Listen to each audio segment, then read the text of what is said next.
অভয়ার বিয়ে ঠিক হয়েছিল। 90% কথা হয়ে গিয়েছিল। মেয়েও বলেছিল মা বিয়ে করতে অনেক খরচা, বাবাকে 5 লাখ দিয়ে দেবে বলেছিলেন অভয়া। কিন্তু তার হলো না। আজ তাক বাংলা মুখোমুখি হয়ে মেয়ের বিয়ের সম্পর্কে একান্ত সবকিছু জানালেন আরজি করের অভয়ার মা। জাস্টিস ফর আরজি কর এই দাবিতে উত্তাল গোটা রাজ্য। সর্বস্তরের মানুষ একসঙ্গে গলা মিলিয়ে বলে উঠেছেন, উই ওয়ান্ট জাস্টিস। মহিলাদের পাশাপাশি বহু পুরুষও সামিল হয়েছিলেন সুবিচার চাওয়ার আন্দোলনে। দেশ, রাজ্য, জেলা, শহর বিভিন্ন জায়গায় এই ধিক্কার মিছিলে পা মিলিয়ে আরজি করের ডাক্তারি পড়ুয়ার খুনের বিচার চেয়েছেন সবাই। রাত দখলের ছবিও দেখেছিল রাজ্যবাসী। এই অবস্থায় মেয়ের বিয়ের কথা আমাদের একান্তে জানালেন অভয়ার মা। তিনি বলেন, অভয়ার বিয়ে ঠিক হয়েছিল, 90% কথাও হয়ে গিয়েছিল। মেয়েও বলেছিল মা বিয়ে করতে অনেক খরচা, আমি বাবাকে 5 লাখ দিয়ে দেব। আমি বলেছিলাম খরচা সামলাতে তোর বাবা পারবে। গাড়ি কিনেছিল, নাইট ডিউটি থাকলে গাড়িটা ওকে নামিয়ে চলে আসতো। প্রথমে দেখতেই দেয়নি। আমরা বারবার পুলিশকে বলেছি একবার দেখতে দিন, দেখতে দেয়নি। 4 ঘন্টা পরে দেখেছি। আমরা লড়াই করার চেষ্টা করব। সবাইকে শুভেচ্ছা জানাচ্ছে। সেফ নয় বলে মনে হচ্ছে আমাদের। রাজ্যপালও আশ্বাস দিয়েছেন, আমাদের চাওয়ার আর কিছুই নেই, আমরা চাই তদন্তটা তাড়াতাড়ি হোক। আমি চাই দোষীদের শাস্তি হোক, দোষীরা যেন শাস্তি পায়। আমরা শুনিনি অভয়ের মা বাবা একান্ত সাক্ষাৎকারে আমাদেরকে কি জানিয়েছেন। বাড়িতে পরের দিন কিংবা মেয়ের বোধহয় বিয়ে ঠিক হয়েছিল। আমরা একটা কথাবার্তা বলছিলাম, মোটামুটি 90% কথাবার্তা হয়ে গেছিল এবং মেয়েও বলেছিল মা বিয়ে করতে অনেক খরচা, আমি বাপিকে 5 লাখ টাকা দিয়ে দেবো, নাহলে বাপি তো এত খরচা সামলাতে পারবে না। আমি বলছি পারবে বাপি সামলাতে, বাপি একটা মেয়ের বিয়ে দেবে, কেন পারবে না। আচ্ছা, একটা গাড়িও বোধহয় কিনেছিলেন অভয়া, সেই গাড়িটা কি আপনাদের এই বাড়ি অবধি এসে পৌঁছেছে? হ্যাঁ, গ্যারেজে রাখা আছে। আচ্ছা, সেদিন কি গাড়ি নিয়ে গিয়েছিলেন? হ্যাঁ, আমরা পার্সোনাল গাড়ি, নাইট ডিউটি থাকলে গাড়িটা ওকে নামিয়ে আবার রিটার্ন চলে আসতো বাড়িতে, পরের দিনকে আবার নিয়ে আসতো। আমরা গাড়ি করি। ল্যাপটপ, মোবাইল এগুলো কি সিবিআই এর কাছেই রয়েছে। সিজার লিস্ট আমাদের দিয়েছে। আপনাদের কি ঠিকমতো দেখতেও দেয়নি? প্রথমে তো দেয়নি, প্রথমে তো দেয়নি। আমরা তো গিয়ে ফার্স্ট আগে মেয়েটাকে দেখবো এই অবস্থা তো ভাবতে পারিনি। আমি বারবার পুলিশকে মানে বলেছি আমাদের মেয়েটাকে দেখতে দিন, দেখতে দেয়নি। মেয়ের মুখটা কাছ থেকে দেখতে পারেননি? পরে দেখতে পরে পেরেছি, 4 ঘন্টা পরে দেখি। 4 ঘন্টা পরে দেখতে পেরেছি, কিন্তু যখন একদম বাড়িতে এসে ঘরে নিয়ে গেছি তারপরেই মেয়ের মুখটা দেখতে পেরেছি। ঠিক করে তার তখনই আগে মানে শান্ত হবে। কোথাও কি একটা তাড়াহুড়ো ছিল সবকিছু? হ্যাঁ, সব দহন করার জন্য একটা তাড়াহুড়ো ছিল। সেদিন খুব তাড়াহুড়া ছিল ওদের, খুব তাড়াহুড়া। আর বেশি কথা আপনাদের সঙ্গে বলবো না, শুধু একটাই কথা বলবো, সামনের লড়াইটা খুব কষ্টের, আরো লড়াই চলবে, শক্ত হতে হবে। আপনারা শক্ত থাকুন। আপনারা যদি নিশ্চয়ই আমাদের সঙ্গে থাকেন, আমরাও শক্ত হয়ে লড়াই করার চেষ্টা করব। সবাইকে আমি কি বলবো, বা ছেলে মেয়েকে তো আর ধন্যবাদ জানানো যায় না, সবাইকে শুভেচ্ছা জানাচ্ছি, তারা যেন সবসময় আমাদের পাশে থাকে। আর যারা এই অন্যায়গুলো করছে, বিভিন্ন ধরনের ব্যবসা করার চেষ্টা করছে এই ঘটনাটাকে নিয়ে, তারা যেন ব্যবসা না করে, আমি সবার কাছে এই সংবাদ মাধ্যমের কাছে বারবার এই অনুরোধটা রাখছি। কাকিমার কাছে আমার শেষ প্রশ্ন। কাকিমা, এই লড়াইয়ে অনেক শক্ত আপনারা, গত কয়েকদিন ধরে এখানে আমি আছি, দেখছি। বাকি যারা অভয়ার মতো, তারা যারা রাস্তায়, আমরা আজকে প্রত্যেক দিন ফিরছি, পুলিশ তো রয়েইছে, কোথাও কি মনে হয় যে আমরা মনুষ্যত্বটা আস্তে আস্তে হারিয়ে ফেলছি, কাউকে ভরসা করতে পারছি না? এরকম কি কোথাও আজকে মনে হচ্ছে আপনাদের?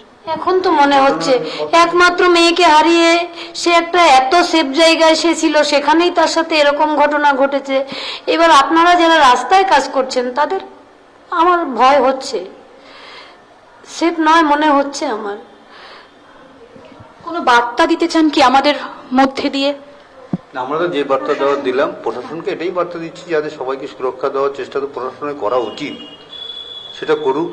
তাহলে সবারই দেশের ভালো হবে, সবার নাগরিক সুষ্ঠুভাবে সমাজকে, মেয়েরা যদি আজকে এগিয়ে না আসে, আজকে সমাজের একটা অর্ধেক প্রায় 50% মেয়েরাই রয়েছে। প্রশাসনকে আমরা এটাও বলতে চাই, এই ফেক নিউজ গুলো যেন কোনো রিল না হয় আমার মেয়েকে নিয়ে, এই ফেক নিউজ গুলোও যেন একটু হস্তক্ষেপ করেন বন্ধ করার জন্য। কালকে রাজ্যপাল এসেছিলেন, তার কাছে কি কোনো দাবি? বিভিন্ন রকম আশ্বাস দিলেন। আমরা যেটা যেটা বললাম, আমরা তো বিচার ছাড়া আর কিছুই চাইছি না, এখন আর কি চাইবো, আমাদের তো চাওয়ার আর জীবনে কিছু নেই। সেটা উনি বললেন, আশ্বস্ত করে গেলেন, এটাই আর কি করবে। এবং উনি বলেছেন সবসময় আমি আপনাদের সঙ্গে যোগাযোগে থাকবো, আমার যেখানে যেখানে যা করার আছে আমি করবো। আমরা এখন চাই যে তদন্তটা তাড়াতাড়ি এগোক, দ্রুত, CBI হোক আর যে agency যেই হোক, কোনো রাজনীতি নয়, কোনো সিবিআই, কিছুই আমি বুঝি না। আমি চাই দোষীদের শাস্তি, দোষীরা যেন ধরা পড়ুক, গ্রেপ্তার হয়ে এবং তারা শাস্তি পায়। তারা শাস্তি পাক। আরজিকর কাণ্ডে উত্তাল গোটা দেশ। বিচার চেয়েছেন সবাই, বিচার চাইছেন সবাই, সবাই একসঙ্গে রাস্তায় নেমেছেন, মিছিল করছে। মহিলাদের পাশাপাশি বহু পুরুষও সামিল হয়েছেন সুবিচার চাওয়ার আন্দোলনে। দেশ, রাজ্য, জেলা, শহর জুড়েই ধিক্কার মিছিল হয়েছে এবং সেখানে পা দিয়েছেন সবাই। রাত দখলের ছবিও দেখেছিল রাজ্যবাসী।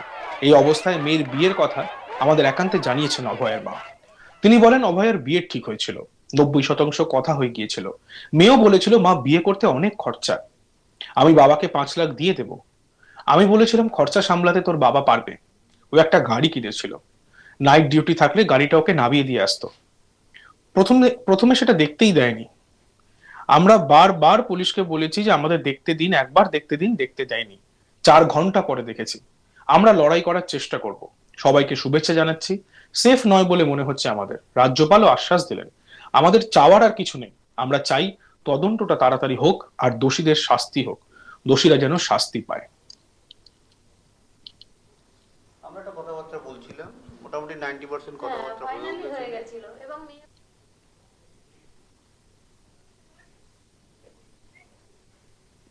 অভয়ের যে বিয়ে ঠিক হয়েছিল এবং 90% কথা হয়ে গিয়েছিল, সে কথা আমাদের একান্ত সাক্ষাৎকারে জানিয়েছেন অভয়ের মা। অভয়ের মা আরো জানিয়েছেন যে মেয়ে বলেছিল, মা বিয়ে করতে অনেক খরচা, বাবাকে 5 লাখ দিয়ে দেব। কিন্তু তা আর হলো না। আজ তাক বাংলার মুখোমুখি হয়ে মেয়ের বিয়ের বিষয়ে সবকিছু একান্তে জানিয়েছেন আরজি করের অভয়ের মা। নিয়ে আবার রিটার্ন চলে আসতো বাড়িতে পরে। তিনি বলেন, অভয়ের বিয়ে ঠিক হয়ে গেছিল, 90% কথা হয়ে গিয়েছিল। তার বাবাকে সে 5 লাখ দিতে চেয়েছিল।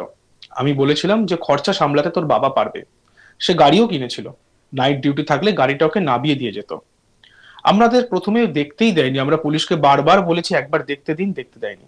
4 ঘন্টা পরে আমরা তাকে দেখেছি। আমরা লড়াই করার চেষ্টা করব, সবাইকে শুভেচ্ছা জানাচ্ছি। সেফ নয় বলে মনে হচ্ছে। রাজ্যপালও আশ্বাস দিলেন, আমাদের চাওয়ার আর কিছু নেই, আমরা চাই তদন্তটা তাড়াতাড়ি শেষ হোক, আমরা চাই দোষীদের শাস্তি। আজ তাক বাংলার মুখোমুখি হয়ে একান্ত সাক্ষাৎকারে অভয়ের মা আমাদেরকে জানালেন। ছিলেন নাইট ডিউটি থাকলে গাড়িটা ওকে নামিয়ে আবার রিটার্ন চলে আসতো বাড়িতে, পরের দিনকে আবার নিয়ে আসতো। ল্যাপটপ, মোবাইল, এগুলো কি সিবিআই এর কাছেই রয়েছে। দেখতে থাকুন আজ তাক বাংলা, সাবস্ক্রাইব করতে ভুলবেন না।